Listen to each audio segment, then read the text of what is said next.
can you please clarify what you just said?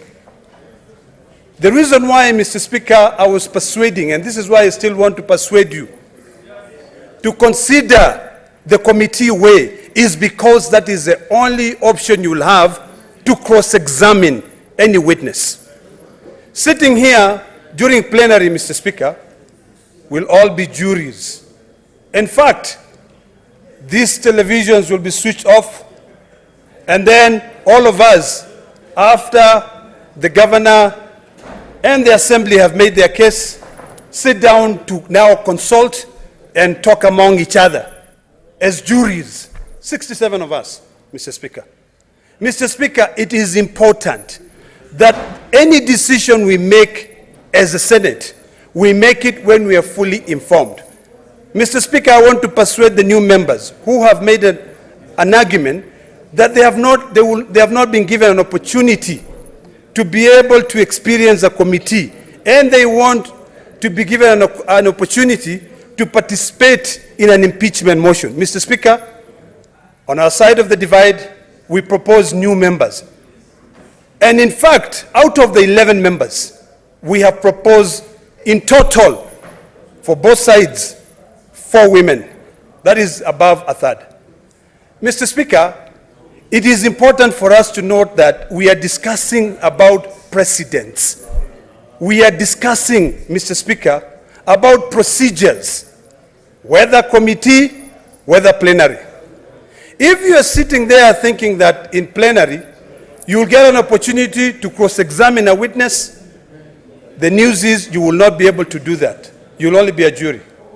So those are the issues that we must consider, Mr. Speaker, order, senators, as we make our decision. Senator Boni, and Senator Kisang. Thank you, Mr. Speaker. Mr. Speaker, we are a new democracy. In fact, now I'm happy that soon we'll be celebrating 60 years of independence. We have chosen a presidential system of governance. In the United States, Mr. Speaker, during an impeachment process, a group of representatives who are referred to as managers prosecute the matters and then submit. Once the charges have been read, they prosecute the matters and then submit a report for the full House to debate.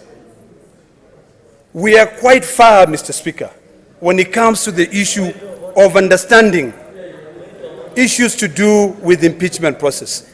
And I know, Mr. Speaker, and I want to persuade my colleagues that I know that we are sitting here, and in most cases, Mr. Speaker, what drives us is our political affiliation, Mr. Speaker. I want to remind us, and as I persuade you, as I close, Mr. Speaker, I want to persuade you that whatever happens today, remember it will go on record. It is something which will be able to help build this Senate. I know as you sit there, you've made up your mind. But for the people of Meru, it is important for the people of Meru to know that today we are not prosecuting, we are not debating the issue honorable senators, of either to send the governor away. The only thing we are debating is whether what is your point of order, to give it to 11 members of the Senate to be able to cross-examine witnesses. Senator Ledama. Honorable Speaker, it is very unfortunate that I did not get an opportunity also to speak on this particular matter which is touching on my county. But Mr. Speaker, you know, Honorable Rendama, Senator Rendama, convinced us enough. And I think he is just delivering his points that he gave us. So can you kindly summarize? Can you just summarize and then we make the decision? Yes. Yeah, you just summarize your reply. You don't need to. That is the reason why we could have been given 2 minutes each. Because I was on the queue also. It is not fair at all. Senator Fomeru, indeed I am aware. Indeed I'm aware that this matter originates from your home county. However,